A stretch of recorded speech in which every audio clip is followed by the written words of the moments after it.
Punjabi radio USA लेके आया है ताई फिनो दियां तत्तियां। जदों तत्तियां सुनाइयां नी बड़ा दुख लग्या, बड़ा दुख लग्या। बई मैं तो सच्ची गल करदी आ, बुरी तो आपे लग जांदी आ। जदों तत्तियां सुनाइयां नी बड़ा दुख लग्या, बड़ा दुख लग्या।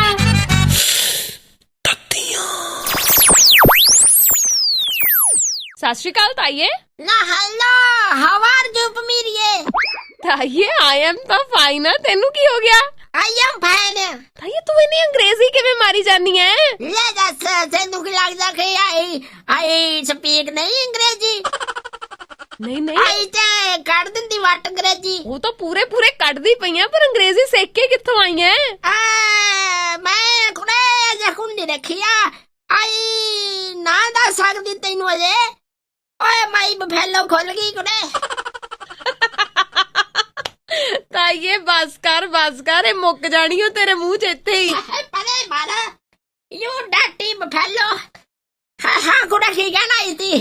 सदके तेरी बफेलो दे ताइये, तरक्की कर ली तू भी वैसे। आई क्या सी भैन जी नू के chain is body of my buffalo ते ही भी टट पैनी नोट ध्यान देती।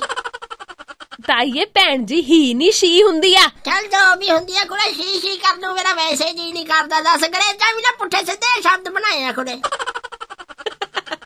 ताइये वैसे एक गल है, तू भी पंजाब सरकार दे वांगू अजकल तरक्की करी जानी है ना। पंजाब सरकार ने की तरक्की करती कुड़े? ले ताइये वेखी तू आने वाले टाइम च आ टुट्टियां भज्जियां सड़कां किते लभणियां ही नहीं, क्योंकि पंजाब सरकार ने हुण कहता, कहंदे 600 करोड़ दी लागत दे नाल लिंक सड़कां दी उसारी दा काम जारी है। तुसी वेखियो मार्च 2016 तक सारा काम टिच हो जाना।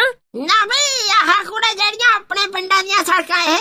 हाँ ताइये आहो हुण तो फिर बनाउणियां पैणियां कुड़े बई। हुण 5-6 साल हो गए, लोग बेचारे किसे दा गिट्टा टुट गया, कोई ऊं डिग पिया कुड़े।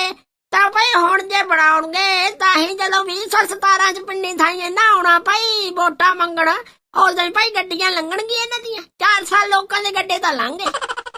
हाँ ताइये ये भी गल ठीक आ। नाले कुड़े होर वधाई बन गई तेरे वल। कादी वधाई? ले पहला तो सारियां गल्लां 2017 कहंदे सी, हुण तां 2016 च ही कर देना सब कुछ।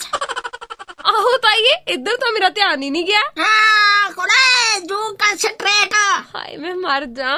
है हुण कट्टी खुल गई कुड़े। आई मैं करा फिर। ताइये कट्टी नूं अंग्रेजी च की कहंदे आ? हाँ कुड़े कट्टी दी अंग्रेजी की हुंदी है दस?